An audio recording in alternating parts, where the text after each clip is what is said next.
ambientais. Ah, professor, isso aqui é apostila isso. Apostila, página 27. O que são os problemas ambientais? Nós podemos dizer que os problemas ambientais, eles começaram a ter a partir do momento que as cidades começam a crescer. As cidades começam a crescer de uma tal forma que muitas vezes, ela não teve a organização e o planejamento. Aliás, quando nós falamos de organização e quando nós falamos de planejamento, nós estamos falando de uma série de características que vai fazer com que essas cidades elas tiveram. Vou pedir para os alunos que estiverem com o microfone ligado desligar. Vamos lá. Então, eu irei desligar aqui e bloquear todos eles. Beleza. Os problemas ambientais. E junto com esses problemas sociais, nós temos problemas ambientais. Por que nós temos esses problemas ambientais e sociais juntos? Pessoal, uma coisa vai levar a outra. Uma coisa vai desencadear a outra e isso vai fazer com que esses problemas, aí o gestor público tem sérios problemas. Por que ele vai ter sérios problemas? Porque será que ele vai conseguir administrar a cidade de uma forma coerente, onde uma das, ou podemos dizer assim de uma maneira geral, as consequências que essas cidades terão é, primeira, o desemprego. O desemprego, ele faz com que... O desemprego, ele vai fazer com que muitos problemas em relação a essa cidade terá uma consequência muito grande.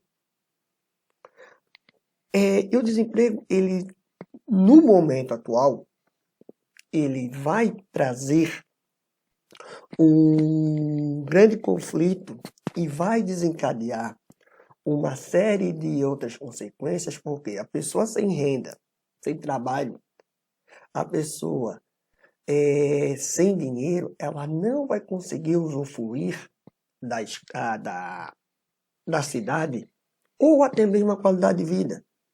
E vai estar ligado diretamente a crescimento da população. Vamos lá.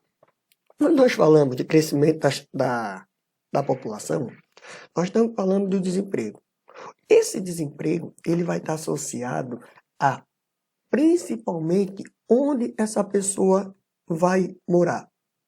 Se essa pessoa tiver uma condição financeira boa, ela vai morar em um local, podemos dizer assim, de um melhor padrão de vida.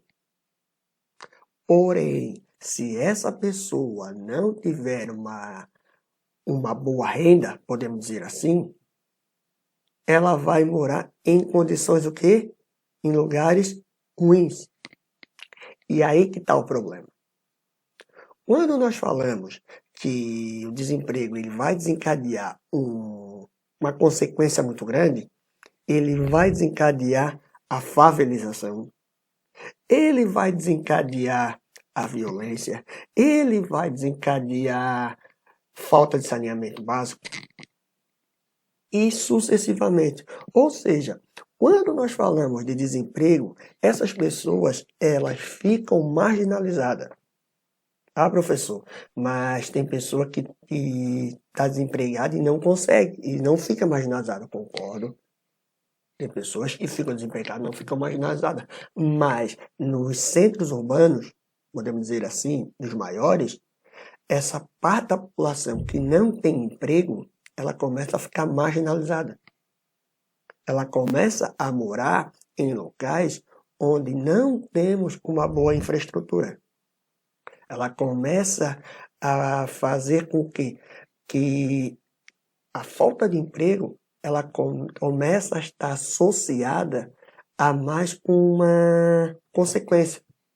E aqui na apostila nós temos um exemplo que é os trabalhadores desempregados na fila para concorrer uma vaga de emprego em uma rede de supermercados, em Curitiba em 2016.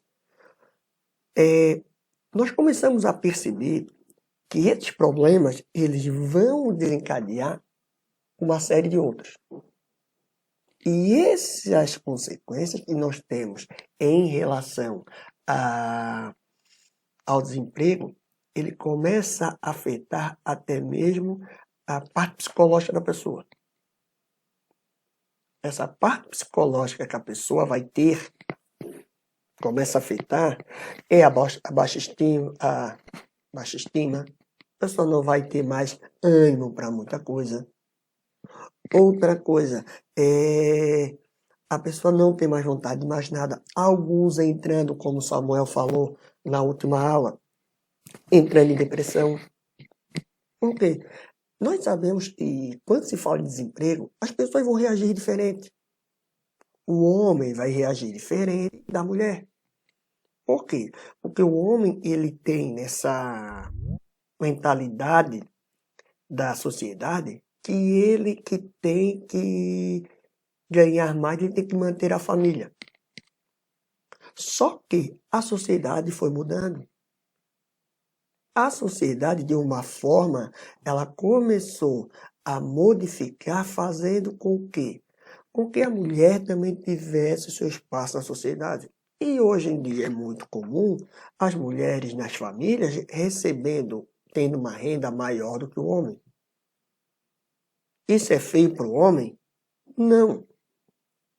Porém, nós sabemos que muitas vezes o homem não aceita.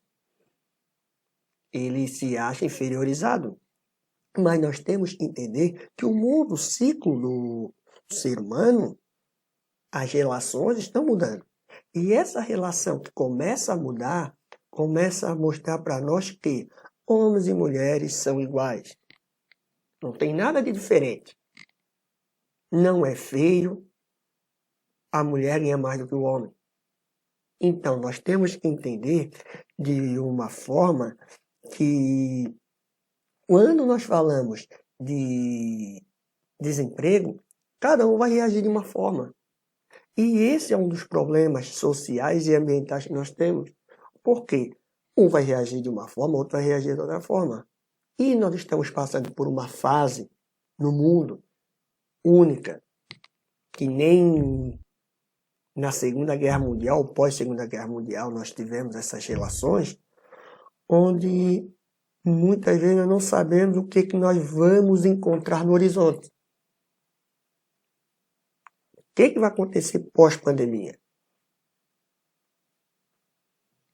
E junto com o desemprego, também nós temos aqui as condições que as pessoas vivem, que é a favelização.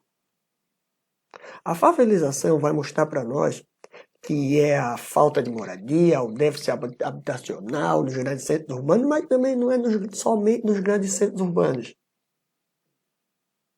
Não é somente nos grandes centros urbanos. É em cidades onde podemos dizer que não tiveram planejamento adequado. Mais uma vez, lembra quando o professor falava sobre o êxodo rural, deslocamento da população do campo para a cidade? Esse deslocamento faz com que muitas vezes a população do campo ela vem para a cidade, não é porque ela quer. Ela vem para a cidade porque ela vem para a cidade para melhores condições de vida. Por quê? Porque lá onde ela trabalhava, lá onde ela estava, ele foi substituído pela máquina. E isso não é uma exclusividade do Brasil, essa favelização. Os países da América Latina, do México, incluindo o México para baixo, e também países africanos e alguns países da Ásia, e até mesmo alguns países na Europa, mas não tem essa favelização como nós conhecemos aqui na América Latina, como nós conhecemos no Brasil, eles têm esses problemas. Só que os problemas que eles têm não é tão agravante como o nosso. Quando nós falamos de favelização, nós temos que entender que é toda a estrutura que vem junto com os problemas sociais, que vem junto com o desemprego e a favelização. Por que isso? Isso vai lá quando teve o processo de desenvolvimento do Brasil, o crescimento do Brasil como um país, o período da escravidão, ou pós o período da escravidão. Esse período ele mostrou e ele demonstrou para nós que, a partir do momento que as cidades não se prepararam para receber uma quantidade de pessoas, essa população ela sofreu. E essa cidade também cresceu. E também sofreu. Quando os escravos eles começaram a ser libertos, eles iam para onde? Eles não tinham para onde ir. Então eles foram geralmente para onde? Para lugares onde havia um espaço para ele ir morar. E ele começou a fazer a sua moradia, começar a construir a sua casa em áreas periféricas, em alguns morros. E aí começa toda a favelização. Ah, professor, mas só tinha negro? Não, também tinha branco.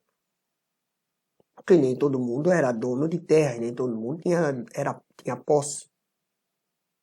Então, todo esse processo que se teve em relação ao crescimento da população e o crescimento da favelização do mundo, do Brasil, ele começa a ter algumas características onde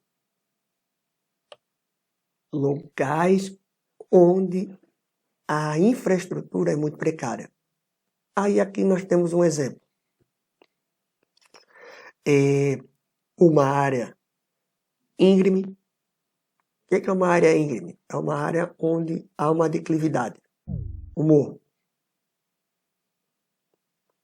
Casas, algumas de madeira, outras de cimento e de tijolo, onde não há uma boa infraestrutura, uma em cima da outra.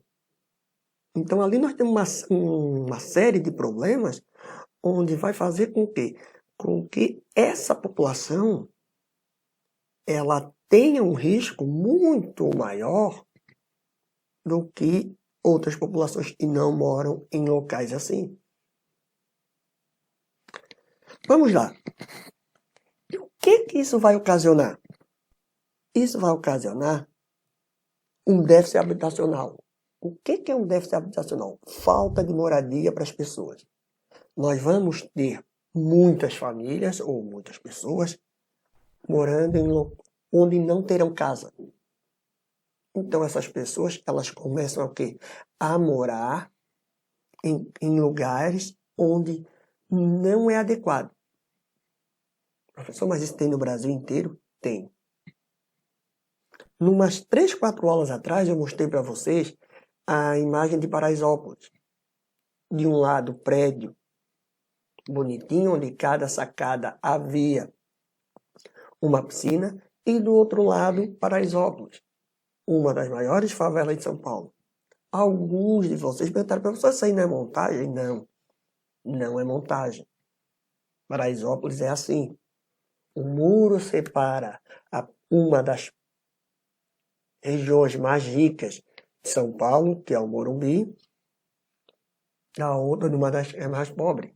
Então, essas características que nós temos da falta de planejamento também das cidades faz com que essas pessoas, quando vêm para as cidades, elas não vão ter um local adequado para morar. Aí começa a ter toda a favelização.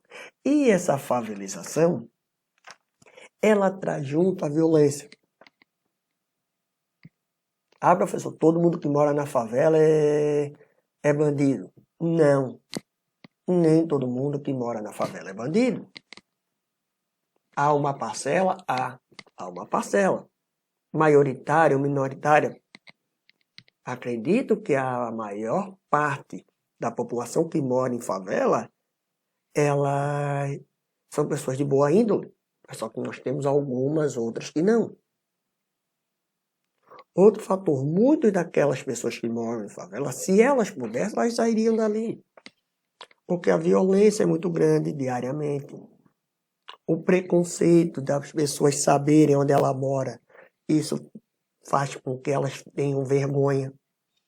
Mas só que elas não têm condições de morar em outro lugar. Então, o único local que ela conseguiu ter, podemos dizer assim, uma casa, um lar, foi ali. E o poder público, eu já estou falando do Estado, já está começando a analisar, já está começando a ver que essa população, ela merece ter uma infraestrutura mínima, como saneamento básico.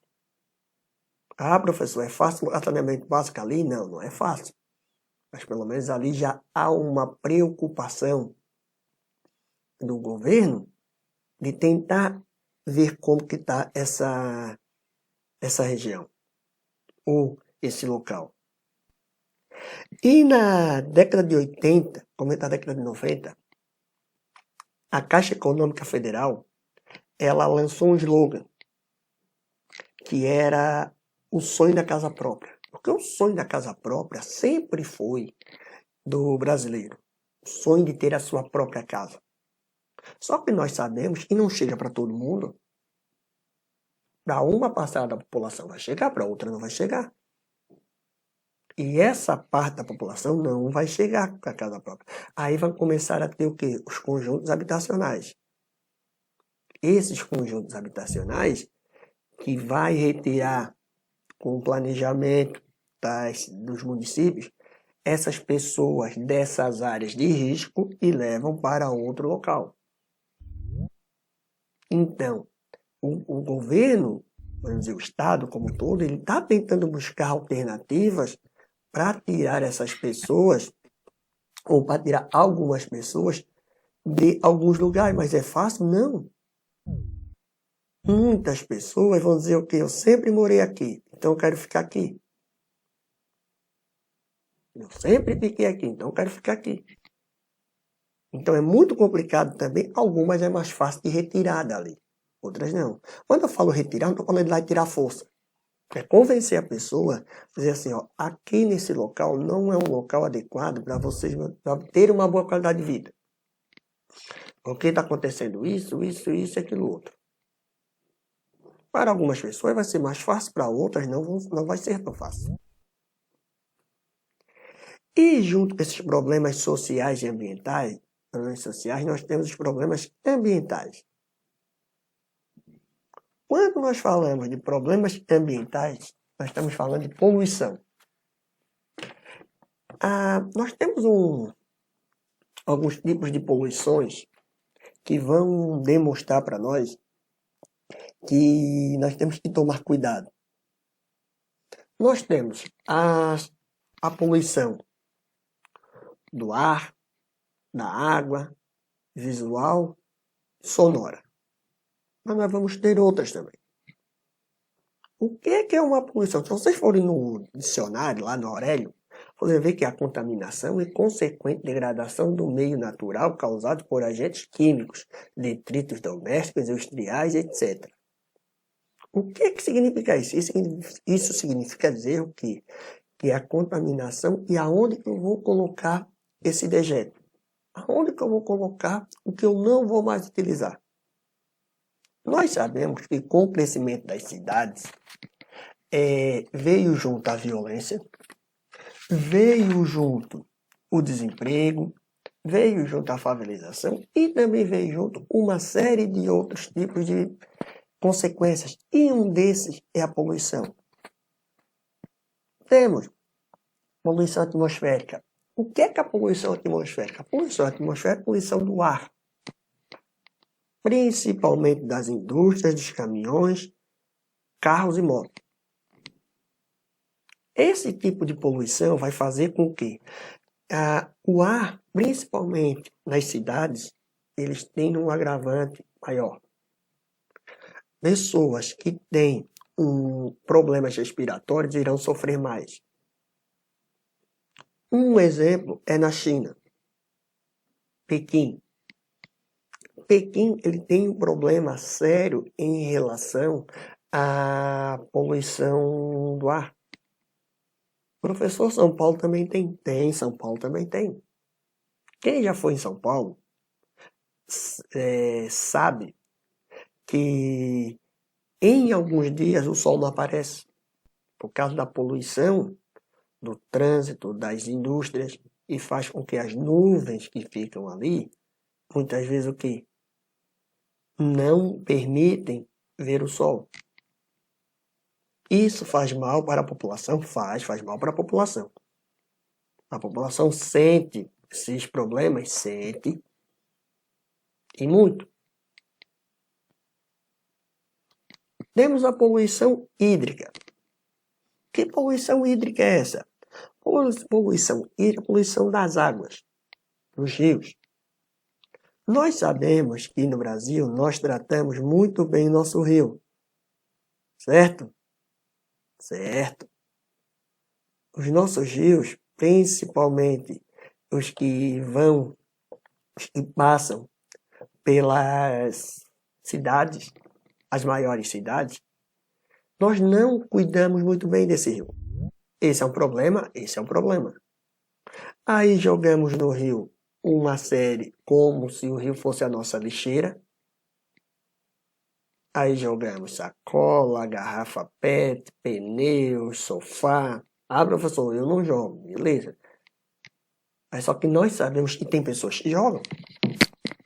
Nós sabemos que tem pessoas que o que me deixa surpreso é que muitas vezes as pessoas jogam no rio o seu lixo e que o rio muitas vezes é a fonte de onde ela vai pegar o alimento dela.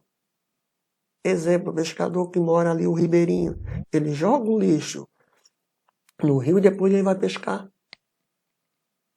E o rio, nós temos outro problema, é que quando começa a chover muito, esse rio transborda e aí nós vimos toda a sujeira que a população joga no rio. E aqui nós temos a poluição, podemos dizer assim, visual. Um exemplo de poluição visual é aquele tipo de poluição onde há um monte de placa uma em cima da outra, principalmente nos grandes centros urbanos. Quem vai no centro, quem vê filme, aqueles letreiros enormes, com aquelas, podemos dizer assim, propagandas, placas, fazendo com que se a pessoa não estiver bem pensando o que ela vai fazer, o que vai acontecer com ela? É uma série de informações muito rápida. Ela não vai conseguir processar todas as informações, porque é uma placa aqui, uma placa ali, e propagandas, porque a propaganda ela chama a atenção, e ela chamando a atenção, a nossa visão, ela atrai a nossa visão. Então, é uma série de características dessa poluição visual. E também a poluição sonora, que aí é o barulho do carro, o barulho da buzina, dos caminhões, das construções, do som alto. E isso está fazendo com que as pessoas estão começando a ficar doentes, causando irritabilidade, estresse e alguns problemas auditivos. Então, a poluição, junto com a favelização e junto com o desemprego, é uma válvula de escape para que muitas pessoas começarem a ficar doentes. Porque muitos não conseguem mais trabalhar. É difícil de... Como é que eu vou dizer para vocês? De ficar em cima, de ver direitinho o que vai fazer. A concentração é mais difícil de concentração. Então, todo esse processo que nós estamos tendo em relação aos problemas sociais e urbanos que nós estamos tendo não só no Brasil, mas no mundo, começa a ter uma série de consequências também para a saúde dessas pessoas. E aqui nós temos um exemplo de uma poluição na indústria siderúrgica nacional, no Rio de Janeiro. Quantidade de poluentes que é jogado na atmosfera.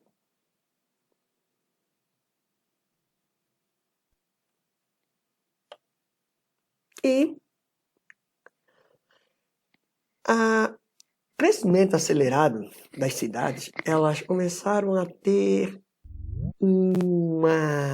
podemos dizer assim, uma característica que é chamada ilha de calor. O que são ilhas de calor? Ilhas de calor é aquela região, aquela área da cidade onde nós temos a temperatura mais alta.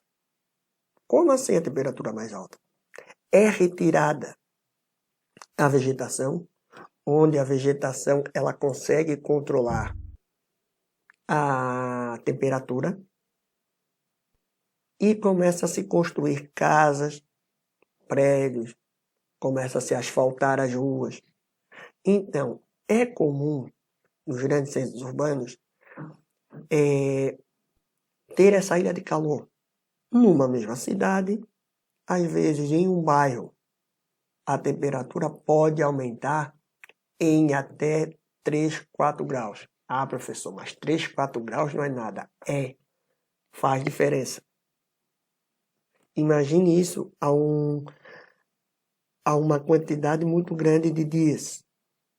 Isso vai fazer com que o desconforto e a qualidade de vida comece a aumentar.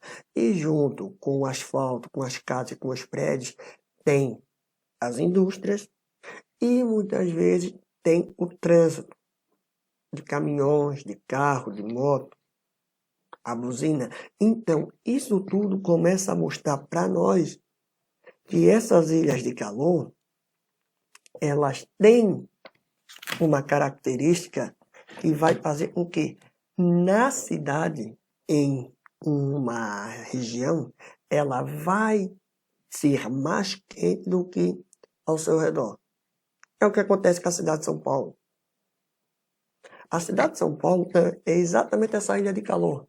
Ou seja, em uma região, em uma área, ela vai estar quente, mas nas outras áreas elas vão estar, podemos dizer, com a temperatura mais amena. Foi comum, na década de 50, na década de 60 e 70, como as cidades estavam em expansão, o que eles resolveram fazer? Vamos asfaltar as ruas, vamos colocar calçada, vamos retirar a vegetação, porque o progresso está vindo. Chega-se, final da década de 90, começo dos anos 2000, eles começaram a ver a grande burrada que eles fizeram. Porque eles começaram a notar que essa temperatura, como não vai ter tantas áreas verdes, o solo ele não vai conseguir, com a chuva, conseguir fazer o quê? Que a água infiltre no solo e chegue lá no lençol freático e guarde a água, armazenamento. Eles começaram a ver o quê? Que houve problemas, houve equívocos. E como esse equívoco agora não tem mais como voltar atrás, por isso que algumas cidades estão começando a ser planejadas, elas estão deixando área verde. Para quê? Para que a temperatura daquela região, daquela área, não seja tão quente como as outras. Um exemplo pertinho nosso aqui. Agora puxar um pouquinho para nós. Ali a Pedra Branca. Pedra Branca é um exemplo clássico, onde há uma universidade, a Unisul, onde há casas, onde nós temos aquela parte do passeio, mas porém nós temos um parque verde ali, onde temos por exemplo assim, ali há uma área verde e vai fazer com que as pessoas usufruam daquela área e também num eventual aumento de temperatura, consiga se manter a temperatura daquela região. Isso é importante porque alguns conceitos eles tinham deixado lá atrás, na década de 70, 80, começo de 90, eles começassem lá a resgatar e dizer assim, olha, o mundo está passando por algumas mudanças climáticas e essas mudanças climáticas nós não podemos perder. Essas mudanças climáticas nós temos que entender como que está funcionando essa mudança climática. Por quê? Lá no início do século, as cidades já estavam organizadas de uma forma. Hoje, as cidades já estão organizadas de outra forma.